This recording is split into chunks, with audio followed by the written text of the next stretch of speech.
안녕하십니까? 은퇴안내자TV의 은퇴안내자입니다.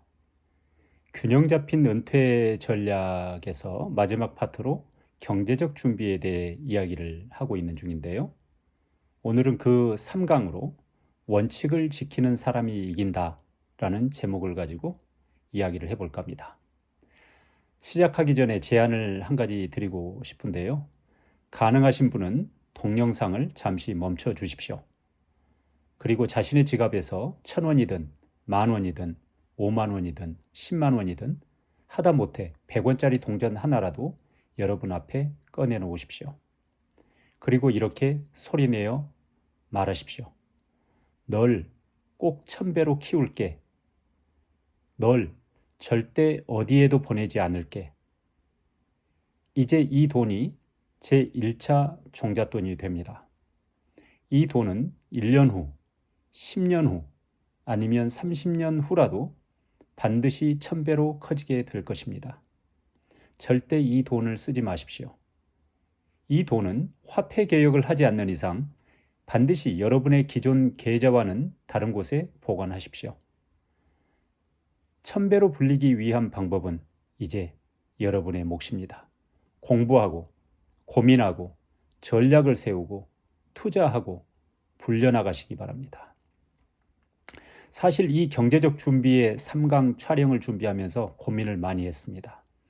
자린고비 정신으로 재정관리를 해온 제 아내 덕분에 재정적으로 다른 사람에게 아쉬운 소리 할 만큼은 되지 않게 되었지만 은퇴 준비를 본격적으로 해나가는 분들에게 제대로 동기부여를 해줄 수 있는 동영상을 만들려면 어떻게 해야 할까 많은 생각을 했습니다.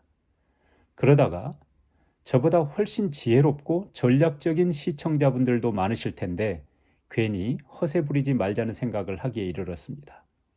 그래서 그냥 제 아내의 작은 습관 몇 가지에서 배운 것, 그리고 또 제가 우연히 배우게 된 투자 방법, 이 내용들을 공유해 보기로 했습니다. 은퇴 준비에 있어서 경제적 준비와 관련하여 많은 실전 투자가 이론가 실천가들이 공통적으로 이야기하시는 재정관리의 원리가 얼마나 맞는 말인지를 역설적으로 보여주는 한 사례 정도를 소개하는 것으로 생각해 주시면 좋겠습니다. 그리고 어디까지나 주관적인 의견이므로 참고만 해주시면 좋겠습니다.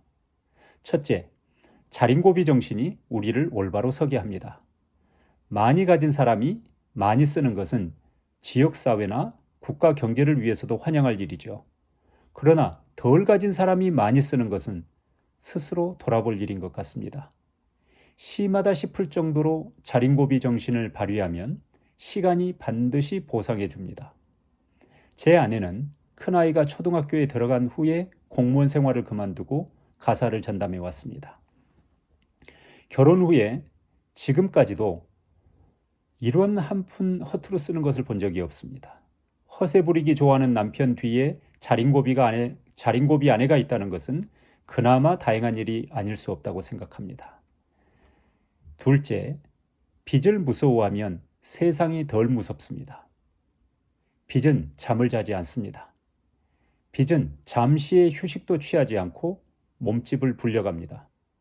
빚을 진 순간부터 편안한 잠은 포기하는 것이 좋습니다. 빚에서 벗어나기 위해 열심히 노력하는 것이 좋습니다. 사업의 경우는 다르다고 하지만 부채 비율이 낮은 기업들이 긍정적 평가를 받는 사례들을 우리는 잘 알고 있습니다. 관리할 수 없는 수준의 빚을 지고 한탕을 노리는 삶을 사느니 좀 가난하더라도 내실 있게 돈 관리를 하는 편이 삶의 질은 훨씬 높아진다고 생각합니다.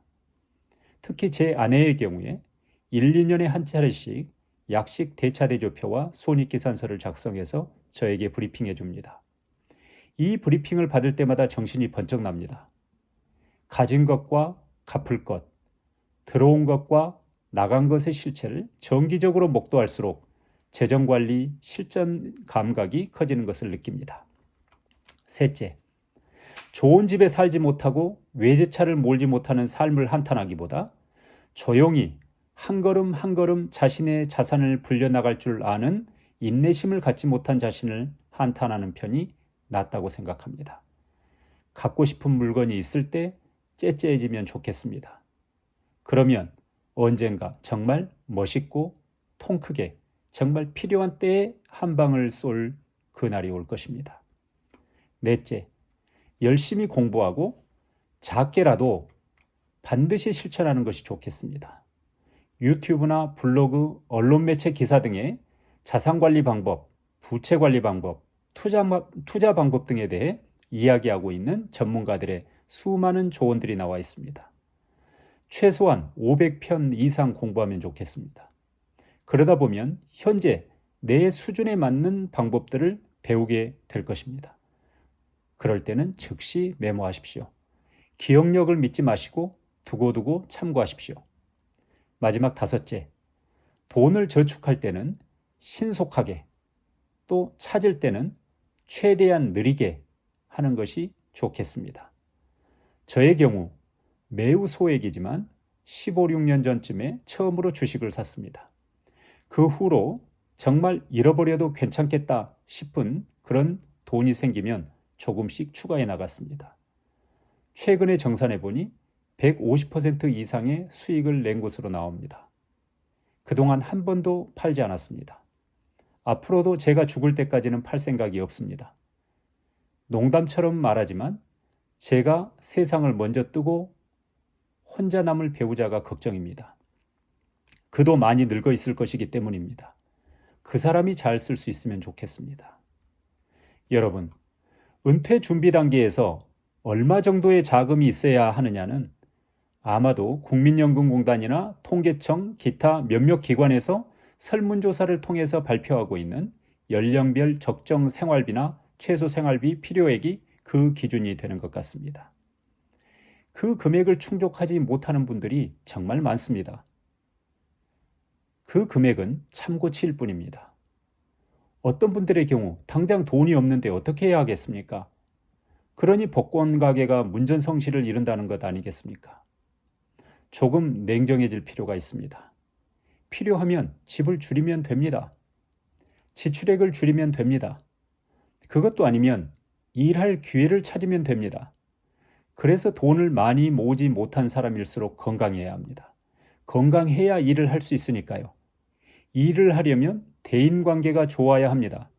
그래야 일거리를 얻을 수 있을 테니까요. 그래서 경제적 준비는 그저 투자 기법 몇 가지 배우는 것으로 다 되는 것이 아니라는 이야기입니다. 앞으로 균형 잡힌 은퇴 준비를 실천하고 계시거나 실천하셨던 분들의 사례들, 제가 인터뷰했던 그런 사례들이나 또 기타 다양한 정보들을 올리도록 하겠습니다. 시청해 주셔서 감사합니다.